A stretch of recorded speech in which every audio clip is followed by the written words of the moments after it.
Perkenalkan, nama lengkap saya Arsenius Agorianol Baru, NIM 2103010056, Fakultas Ilmu Sosial dan Politik, Program Studi Ilmu Administrasi Negara, Universitas Nusa Cendana. Pada video kali ini saya akan mereview materi dari mata kuliah Teori Pembangunan. Teori Pembangunan. Yang pertama adalah konsep pembangunan. Pembangunan adalah konsep yang kompleks karena melibatkan multi aspek, karena berkaitan dengan berbagai dimensi seperti ekonomi, politik, sosial, dan budaya. Multitasfir karena melibatkan beragam perspektif dan cara pandang yang berbeda, bahkan multi konteks karena kadang konsep pembangunan dikaitkan atau diletakkan dalam konteks atau konstelasi rezim tertentu. Mabo Gunje misalnya mengembangkan konsep pembangunan dalam beberapa perspektif, antara lain yang pertama, pembangunan sebagai pertumbuhan ekonomi. Yang kedua, pembangunan sebagai modernisasi. Dan yang ketiga adalah pembangunan sebagai mekanisme distribusi keadilan. Yang keempat, pembangunan sebagai transformasi sosial ekonomi. Yang berikut adalah dimensi dari pembangunan. Secara umum, Alexander mengembangkan beberapa dimensi pembangunan, yaitu yang pertama, dimensi ekonomi. Indikator pembangunan berbasis indikator ekonomi, terutama berkaitan dengan yang pertama, income per kapita, yang kedua, struktur ekonomi dan ketenagakerjaan, yang ketiga, gejala urbanisasi, yang keempat, tingkat tabungan. Kedua, indikator kesejahteraan. Sejak Perang Dunia Kedua, perhatian terhadap aspek sosial dan kesejahteraan menjadi aspek penting dalam indikator pembangunan.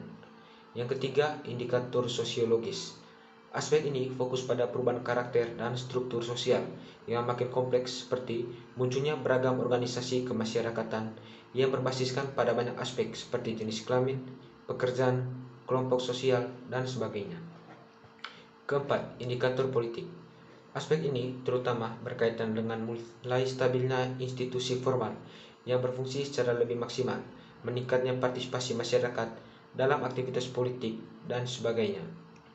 Sedangkan Todaro mengembangkan konsep pembangunan dengan penekanan yang kuat pula pada aspek ekonomi yang disebut sebagai pendekatan atau ukuran tradisional. Dalam perspektif ekonomi, Todaro cenderung mengartikan pembangunan dalam cakupan kapasitas perekonomian nasional yang kondisi awal ekonominya kurang lebih berada dalam keadaan statis untuk jangka waktu yang lama.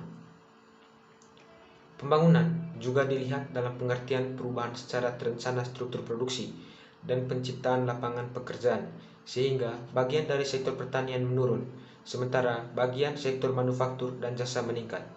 Oleh karena itu, strategi pembangunan lazimnya dipusatkan pada industrialisasi di wilayah perkotaan yang mengalami perkembangan pesat dan seringkali dengan mengorbankan pembangunan pertanian di wilayah pedesaan.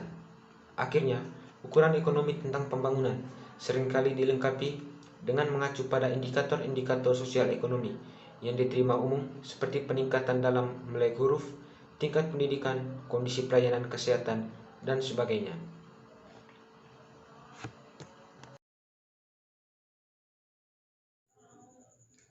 Teori modernisasi. Ada beberapa hal yang menjadi penyebab lahirnya teori modernisasi. Yang pertama adalah Perang Dunia Kedua. Yang kedua, munculnya Amerika Serikat sebagai kekuatan dominan dunia. Yang berikut, pada saat yang sama muncul kekuatan yang sama memperluas gerakan komunis oleh Uni Soviet dan lahirnya negara-negara baru di Asia, Afrika, Amerika Latin menjadi ajang pengaruh Amerika Serikat dan Uni Soviet. Ada beberapa kajian yang berbasis teori modernisasi klasik. Yang pertama, kajian dari ahli yang bernama Mike Cleland mengenai motivasi berprestasi. Mike Cleland mengajukan pertanyaan, kelompok mana yang sesungguhnya menjadi pendorong utama proses modernisasi di negara dunia ketiga? Apakah wiraswastaan, kebutuhan untuk berprestasi, atau negara yang masyarakatnya memiliki derajat yang tinggi kebutuhan prestasinya, maka derajat pembangunan ekonomi negara tersebut? Kajian yang berikut kajian dari seorang ahli yang bernama Inkelas mengenai manusia modern. Inkelas mengajukan beberapa pertanyaan. Yang pertama, apa akibat yang ditimbulkan oleh modernisasi terhadap sikap, nilai, dan pandangan hidup yang sederhana? Yang kedua, apakah negara dunia ketiga akan memiliki sikap hidup yang lebih modern dibandingkan dengan ketika belum berinteraksi dengan negara barat yang sudah memiliki sikap modern? Inkelas merumuskan berbagai karakteristik pokok manusia modern. Yang pertama, terbuka pada pengalaman baru. Yang kedua, manusia modern akan memiliki sikap untuk semakin independen terhadap berbagai otoritas tradisional. Dan yang ketiga, manusia modern percaya pada ilmu pengetahuan, termasuk percaya akan kemampuannya untuk menundukkan alam semesta. Ada beberapa hal penting mengenai manusia modern. Yang pertama, manusia modern memiliki orientasi mobilitas dan ambisi hidup yang tinggi. Yang kedua, manusia modern memiliki rencana jangka panjang. Dan yang terakhir, manusia modern aktif terlibat dalam percaturan politik. Teori ketergantungan.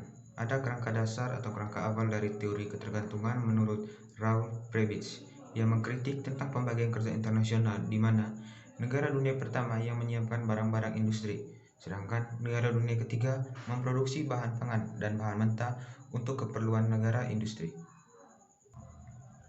Andre Gunder Frank mengemukakan pendapatnya mengenai pembangunan dan keterbelakangan. Yang pertama, bukan faktor internal penyebab keterbelakangan di dunia ketiga, tapi kolonialisme.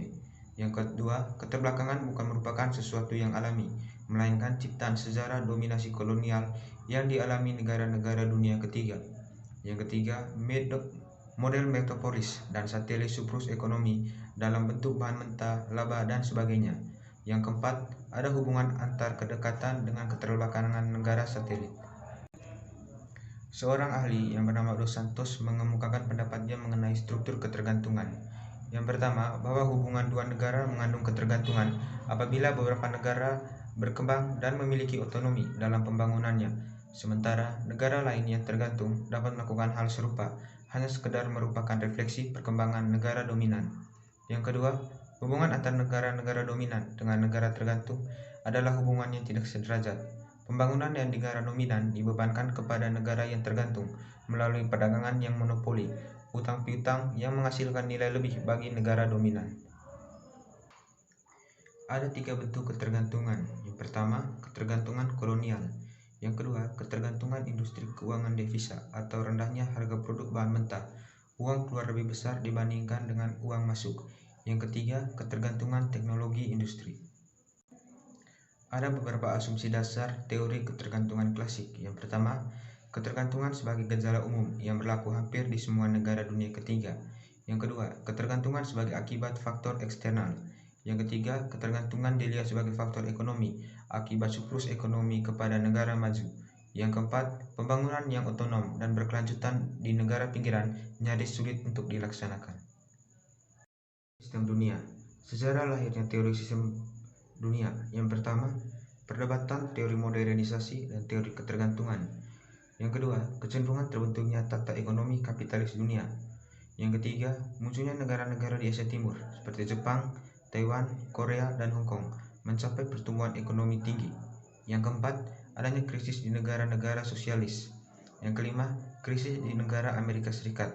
Yang keenam, memikirkan kerangka pikiran baru. Dan yang terakhir, perspektif dalam sistem duniawi. Seorang ahli yang bernama Wettstein mengkritik terhadap model lebih kutub atau sentral dan pinggiran. Menurutnya, model tersebut membuat dunia terlalu kompleks dan banyak negara-negara yang sebetulnya tidak masuk dalam dua kategori tersebut. Dan ia membuat model baru yang bernama trikutub, yang di dalamnya terdapat negara sentral, negara semi pinggiran, dan negara pinggiran. Alasan Wettstein menciptakan model trikutub adalah: yang pertama, pola lebih kutub akan mendorong disintegrasi sistem dunia. Yang kedua, perpindahan modal dari negara yang sudah tidak efisien ke daerah baru yang lebih efisien dan laba optimum. Yang ketiga, tempat ini oleh Wettstein sebagai negara semi pinggiran. Yang keempat, jika negara semi pinggiran tidak ada, bisa mencapai krisis ekonomi dan krisis politik. Karakteristik negara semi pinggiran. Yang pertama, memiliki posisi tawar perdagangan yang berbeda dengan negara pinggiran yang cenderung pertukaran tidak seimbang. Yang kedua, campur tangan negara tinggi dalam mengatur dan mengawasi pertumbuhan pasar dalam negeri. Yang berikut, dari pinggiran ke semi pinggiran. Yang pertama, melaksanakan 3 kombinasi alternatif strategi pembangunan, yaitu menangkap dan memanfaatkan kesemutan. Yang kedua, strategi promosi dan undangan. Dan yang ketiga, strategi kemandirian. Yang berikut, dari semi pinggiran ke sentral. Yang pertama, terletak pada kemampuan negara semi pinggiran untuk menciptakan dan menyediakan luas pasar yang mampu menggunakan teknologi maju. Yang kedua, memperbesar pasar domestik dan dalam negeri. Yang ketiga, menetapkan tarif bagi barang impor. Yang keempat, kebijakan subsidi. Dan yang kelima, promosi bahkan propaganda ideologi.